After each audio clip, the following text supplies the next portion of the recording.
Hey there, Scorpio. Welcome to your reading for 2026. This reading, we're actually going to look at the main theme for 2026 for you. And in a little bit, I'm going to also be doing full-on 2026 readings. You have this Leo card. It says courage. It says boost your courage so you can put yourself out there in a bigger way. You have this wave of emotions. It says a new experience will enter your life that will stir a wave of emotions within you. So courage seems to be important for water signs just in general this year. What's weird is Pisces, I'm pretty sure, had a card that said almost exactly the same thing, but in this deck here, I don't remember which deck this is, the one of the moonology decks, right? But they had like a new moon Leo or something like that basically said the same thing. So, courage, I think, is going to be important for water signs. Putting yourself out there, doing the things that you really want to be doing, being brave. Another thing that I think could come up for you is criticism. And again, this isn't a bad thing, but you just could notice that people are, criticizing your ideas more, or they are kind of like questioning you more, and your job is to ignore it. Plain and simple, Scorpio. So I wouldn't even listen to it. Now, of course, there are times where people have valid criticism, which is different. So, definitely something to think about. But for the most part, looks to me like you're kind of like on a path here, and I would just stick to the path. You have the Fool. The Fool knows what he needs to do. In your current general energies, again, my intention for these readings is that the first card is going to describe your main theme for 2026, which is what this reading is going to be all about. And you have the Eight of Cups here. It's like, in some ways, I do feel like it is time to prove it here. Scorpio is the words that are popping into my head. He is walking away from these 8 cups. These 8 cups do provide him with something, but he is choosing to walk away because he's choosing not to settle for less. And so, it's kind of like asking you to not settle. Really what's popping into my head is that it's like something about you needs to become undeniable. Is the best way I can put it. So it's like there are things you want to accomplish. If you go and accomplish those things, then no one will be able to deny that you have those skills, right? And that's what's popping into my head. It's like you're walking away from, the familiar. You're walking away from the comfort zones, just kind of like being like everybody else in some way. And you're choosing to, kind of march to the beat of your own drum, maybe, which is really the Queen of Wands for me. But, I'm just spitballing here, Scorpio. And I feel like you are taking the risk of becoming undeniable. And yeah, there is like this element of needing to prove, like feeling like you're proving something. I don't think that's why you're doing it, though. It's like I kind of feel I'm conflicted as far as proving things to people is concerned. It's like I've met very successful people, and they became successful because they were proving something. So it's like part of me, I see the benefits sometimes of being like, I'll show you. Who I am, but like that type of attitude. Like I do feel there can be a benefit, but the other part of me kind of has the feelings that, our intentions for doing things is very important, right? And so if our intention behind doing something is to prove someone wrong, then usually that doesn't work out too well.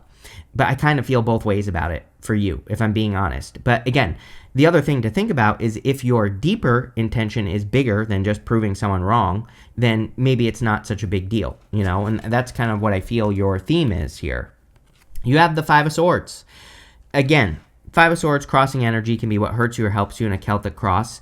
The problem with the Five of Swords is basically winning at all cost, right? He is choosing to win, and he is maybe hurting people in the process. So exactly like we were talking about, proving it, right? Having that type of vibe going on here, and, that could be a little bit of an issue, but at the same time, he's the winner. So I kind of feel like you're going to win no matter what. You could be taking like a little bit of a risk here.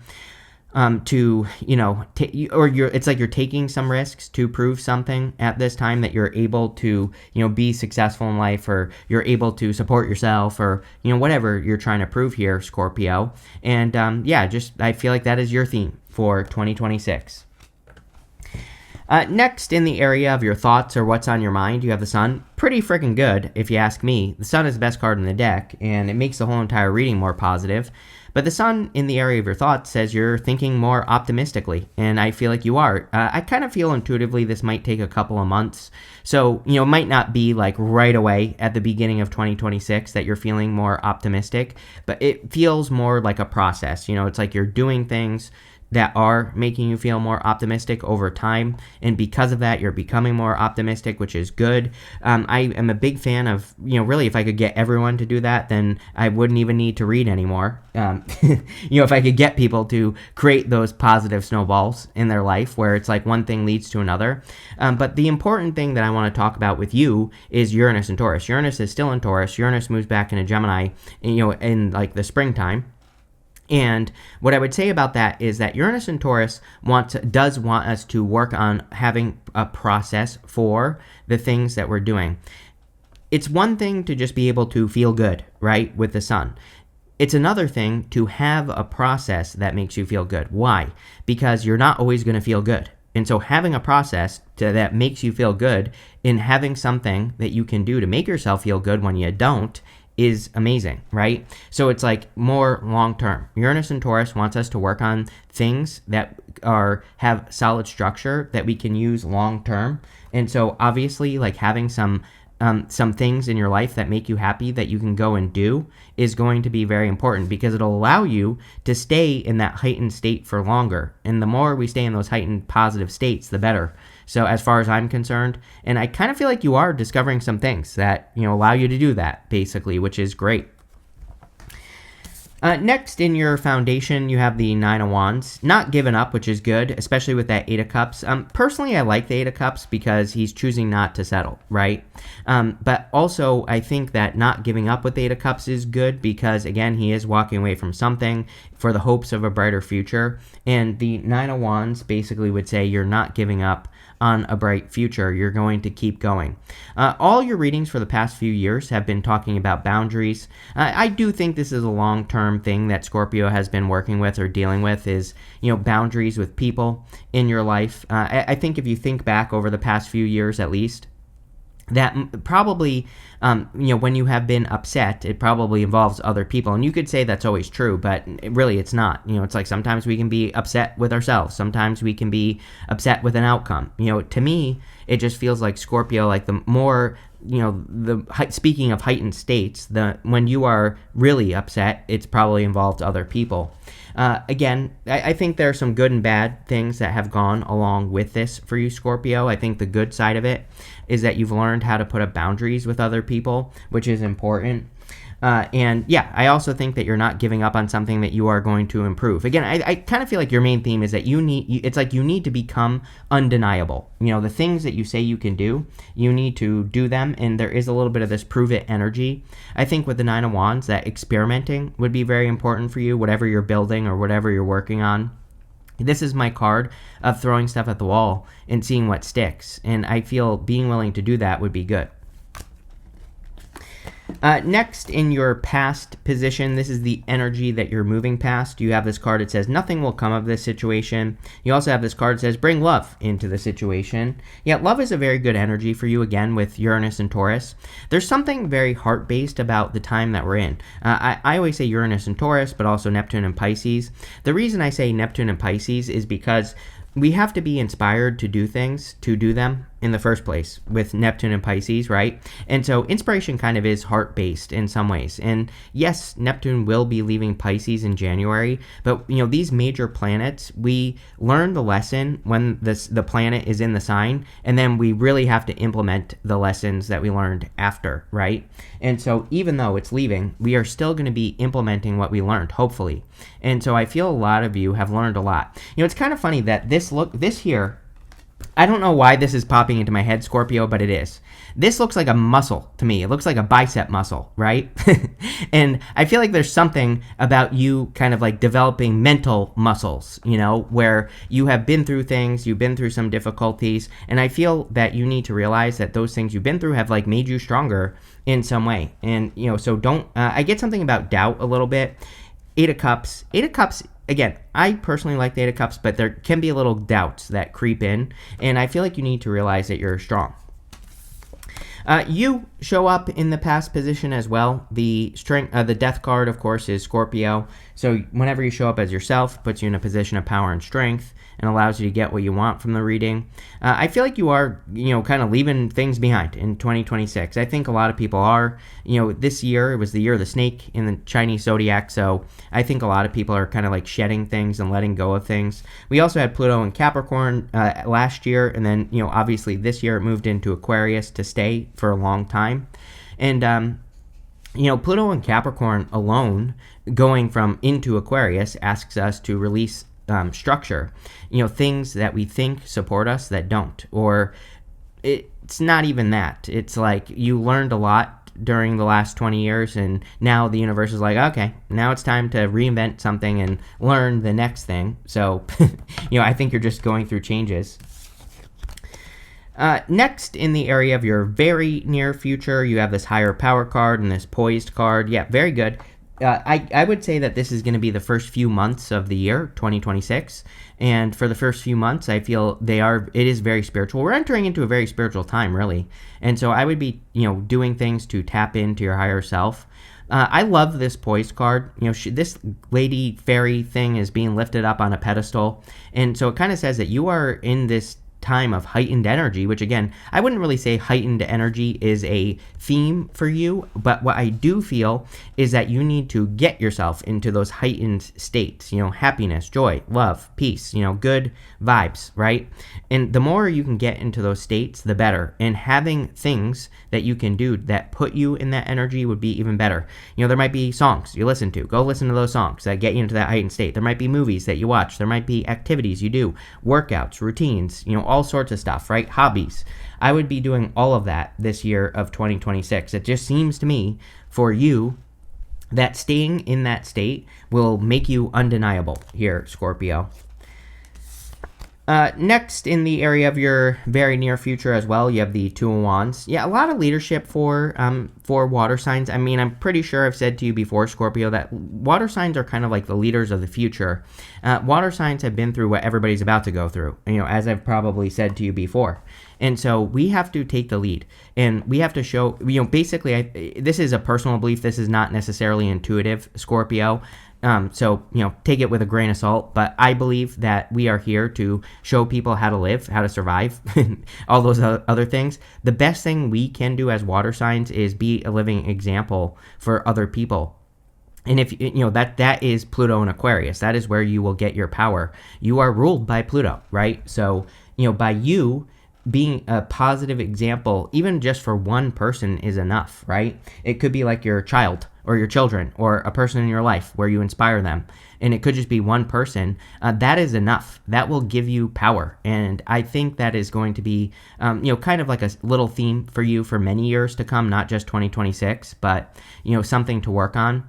He needs to leave a comfort zone. And again, I have a feeling that all fixed signs are just going to keep getting messages about leaving comfort zones. It seems to be like a fixed sign thing that fixed signs will be dealing with for a while. Next in your outcome row, you have this dream job. It says, did you ever think you could just get paid for being yourself? I feel that I've said this to you many times, Scorpio, as well, that it seems to me like some of you are doing, for those of you that are doing two things, it's like one thing that you don't really want to do, one thing that you do really want to do. And I feel a lot of you could be stepping into walking away with that Eight of Cups into something that you really want to do work-wise. You have this freedom of location. It says, a truly prosperous life is one with freedom to travel and freedom to live in the location that you desire. I just think in general, there's a lot of movement energy. I feel like people don't realize how much movement goes into Uranus and Gemini. For example, Uranus moves back into Gemini in like April, and it's going to stay till 2033 for many years to come. And Uranus and Gemini is very eccentric. It's very rebellious. We can really want to go against the grain during Uranus and Gemini, and that could mean anything. We're all different. So for some of you, you might be like, I want to move to Alaska and build a cabin and live in the woods. Like, that is going against the grain. For some people think it's crazy to live in a city, and you might be like, I want to go live in the city, right? So don't be surprised if, you decide to move or something like that. Some of you might want to live nowhere, which would be very Uranus and Gemini. I think we're going to see a lot of people doing that, where they might, like, maybe you have a home base somewhere, but you decide to, like, live out of Airbnbs or something like that. So, don't be surprised if you have those thoughts. I'm not saying you're definitely going to do it, but you might be thinking about it. Uranus in Gemini is very mental. Uranus is a higher octave of Mercury, so it's just thoughts. But the thing about Uranus and Gemini is the second you plant that seed, don't be surprised. Also, in the area of your next few months, you have the Nine of Swords here. I think that Groundhog's Day, I'm pretty sure in your December reading or one of those readings, we were talking about how you seem to be wanting to really escape from things that have been the same for too long. And, again, I think it's a time where the universe is almost challenging you and saying you need to become undeniable. Like I said, that is your theme for the reading. And part of the way to do that would be to, change up your routine. Nine of Swords is just the same thing over and over and over again. And so I feel a lot of you could be kind of like changing your routines, doing things differently, stepping out of comfort zones. All that is popping into my head. I don't actually feel too bad about this. It's like, is this going to be comfortable? I'm not going to sugarcoat it, because I don't necessarily think it's comfortable, the Nine of Swords, but sometimes that discomfort is what leads to the change that we need to make. So, there you go. Next, in the area of your closest relationships, this is all relationships in your life, you have the Fool. The Fool is a new beginning, taking a leap of faith, kind of marching to the beat of your own drummer, doing your own thing here, Scorpio. He has this white rose right here, and the white rose represents pure intentions, and I feel that you are paying very close attention to people's intentions in life, and, you're just saying, like, okay, these people want the best for me, some of these other people don't want the best for me, and you're just surrounding yourself with more people who want the best for you, which is great. He also has this dog right here. The dog represents loyalty. And, again, we are definitely in a time where the mask is coming off. Neptune and Pisces, the end of Neptune and Pisces. I have been saying this since 2016, that I don't trust anything. I don't believe anything during Neptune and Pisces, because it is an illusion, plain and simple. It's like nothing is as it appears, right? So when we get into January, when Neptune leaves Pisces, I think we're going to start seeing masks falling off of people, places, and things that we think serve us that don't. And, again, is this bad? No. Of course, it's a good thing. You're going to be paying more attention to things that are truly loyal to you. And that's not just people, it's everything that you have a relationship to. So you might be finding out what really works and, all this other stuff. So, again, I feel pretty good about it. You have the Magician in the area of your future feelings. I feel pretty good about this as well, Scorpio. Like, I feel like you feel like you can make a change. I know that doesn't sound very important or good, but, it just feels to me like you're finally at that place where, like, I know I can change. I know I can make things different. So, again, that's really the only message I'm getting here. I always pull the card that he is pointing to. We're going to say it's this one, and you have this peace card. So focusing on things that bring you more peace, as I said with the sun, is clearly going to be important. Putting yourself in situations that are more peaceful, not inviting chaos into your life, is also kind of popping into my head. Your outcome is the Seven of Pentacles, which is a change in direction. Seven of Pentacles, he's looking at those seven pentacles, and he's saying, is the juice worth the squeeze? Is it worth it for me to put energy, time, effort, attention into what I'm working on, or is there something better? And plain and simple, Scorpio, I feel like you are discovering something better, which is great. But let's see. We are going to see where this reading is going. With the Eight of Cups and the Five of Swords, you have the Eight of Swords. Eight of Swords is self-imposed restriction. Again, I don't feel bad about this at all because of the Eight of Cups. The Eight of Cups would say you're walking away from something that is getting in the way. One thing I will say is I do think, again, fixed signs need to realize that there's more than one solution to anything that you're dealing with. The Eight of Swords, her problem is that she only sees one way out of her situation when there are many ways that she could use to escape the situation. And so it's about, trying different things. I'm not too worried about it as well because of the Magician. The Magician has mastery over all the suits in the tarot in front of him here. So it's like I feel like you are seeing all the tools that you could use to, improve your life. With the sun, you have the Four of Cups. Yeah, I definitely think water signs especially need to be careful of disappointment thinking that you're going to do something and be disappointed. It's coming up in the area of what's on your mind, the area of your thoughts in this reading, right?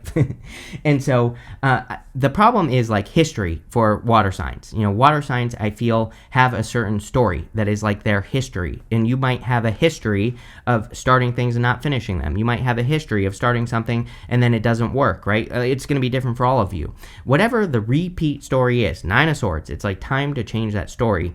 And I feel you have to get out of your head and don't automatically think that something is going to disappoint you. With the Nine of Wands, you have the Hangman. Yes, Uranus and Gemini.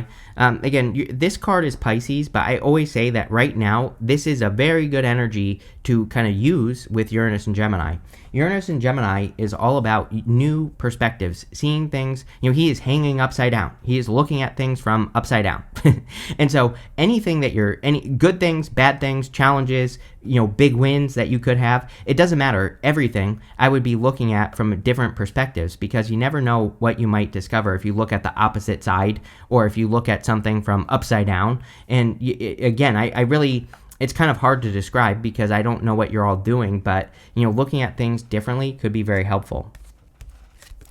With the Death card, you have the Knight of Swords. Knight of Swords jumping to conclusions. Actually pretty good with that Four of Cups, because Four of Cups, again, could be kind of like a jumping to conclusion energy. He's getting that new offer, but he's just assuming that it's going to go the way the other three cups did that are on the ground. And so it's good that you're moving past the energy of jumping to conclusions. Knight of Swords also rushing. I do feel we've been really feeling the pressure in 2025, and it does feel a little bit like a release of pressure for you, Scorpio, so I do like that. With the Two of Wands, you have the Seven of Cups. Yeah, a lot of options. Two of Wands with the Seven of Cups encourages you to go experience variety. Two of Wands, he has just been experiencing the same thing. He's in his kingdom on the Two of Wands. He has the whole world in his hands. There, he could expand his kingdom. He could see things that he could bring back to his kingdom, right? And the Seven of Cups is variety. Seven of Cups says, guess what? Life is not always the same. Things can be different. You can go learn new things that you can bring back to your business or yourself or your relationships by learning, educating yourself, having experiences. This is, I believe experiences are going to be one of the currencies of the future, basically. And, so I think that's what we need to do to mix it up, is go have new experiences. With the Nine of Swords, you have the Page of Wands. Again, good, because Page of Wands, he's willing to go on adventure. He's following his enthusiasm. And I feel that a lot of you could be getting out of this Nine of Swords energy of everything being the same and just going on adventures, learning new things, which is exactly what the Seven of Cups and the Two of Wands wants you to do. With the Fool, you have the Ten of Wands.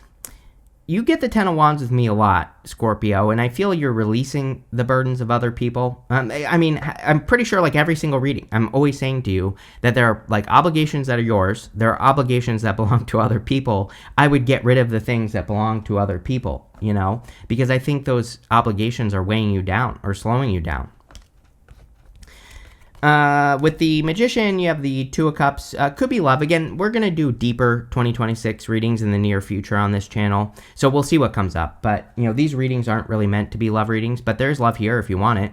So the Two of Cups can be a perfect match. Also an amazing card for communicating with your higher self, which I'm a big fan of. We're in a very spiritual time, so anything you can do to like tap in and, get those messages downloaded would be a good idea. Meditating, going for walks, things like that. With the Seven of Pentacles, you have the Eight of Pentacles. Yeah, again, really good. Eight of Pentacles is working on one thing. Kind of the secret sauce for everyone is Saturn and Aries. Pick one thing and finish it. And that, if there's like one thing that I wish that I could get everyone to do, it would be that, because that is what's going to make people the most successful during Saturn and Aries. Is just like pick one thing and finish it. And it looks like you are. So I like that there for you, Scorpio. But let's see what else wants to come up here for you. Let's see. You have this friendship card. Yeah, the pure connections are going to be very good for you, Scorpio. I think you are definitely maybe going to have less connections this year, but good. You know, it's like less but more quality, and that's probably what's happening. You have this rebellion card, Uranus and Gemini. Uranus and Gemini is rebellious, against the grain, being willing to rebel, with Uranus and Gemini. So we're already seeing that in the world. We're just going to see a lot more of it. So, there you go. Next, you have this concentration card, Eight of Pentacles, picking one thing and making it your purpose, making it the thing you concentrate most on. Again, focus is a word that comes up quite a bit right now. And so I feel focusing on, completing something would be good. You have this ostentation card. This is a card of being able to tell the difference between something that's good and something that's not good for you. And, being able to tell the difference between something that's real and something that's fake. Again, the end of Neptune and Pisces. I think a lot of people are going to be doing this, so that fits in very well with the astrology. And finally, you have this affair card. Definitely, this is like a positive love affair. It's not like a cheating affair, so there definitely could be a solid connection that kind of comes in for you as well if it wants to focus, but that looks good. So this looks pretty good, Scorpio. I like it. Make sure to leave a comment, and definitely enjoy your year.